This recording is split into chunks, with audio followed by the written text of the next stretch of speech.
നമ്മുടെ മൈൻഡ് ഒട്ടും ഓക്കെ ഇല്ലാത്തപ്പോഴാണ് ഇങ്ങനത്തെ എന്താ പറയുക അൺഓർഗനൈസ്ഡ് ആയിട്ട് നമ്മളെ റൂം കിടക്കുന്നത്.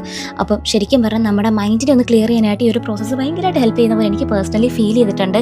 എനിക്കങ്ങനെ എപ്പോഴും ക്ലീൻ ആക്കാൻ ഇഷ്ടപ്പെടുന്ന ഒരാളല്ല, പക്ഷേ എനിക്കിപ്പോൾ ഭയങ്കര ഇഷ്ടമാണ് ഇങ്ങനെ ഓർഗനൈസ് ചെയ്തെല്ലാം സെറ്റാക്കി വെക്കാനായിട്ട്.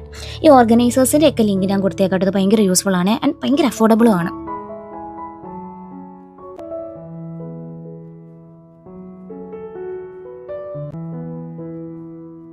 ഇനി നമുക്ക് കുറച്ച് നേരം ബ്രേക്ക് എടുക്കാം, കാരണം സമ്മൺ നീഡ്സ് അറ്റൻഷൻ. കുറച്ച് നേരമായിട്ട് അവിടെ കിടന്നെന്നെ വിളിക്കാം.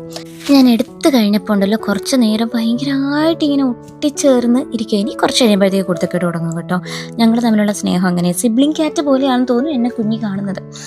Actually I was not a cat person, but ഇതിന് മുന്നേ നമുക്കൊരു കുഞ്ഞ് പെറ്റുണ്ടായിരുന്നു. അപ്രതീക്ഷിതമായിട്ട് വന്നു കയറിയതാണ്.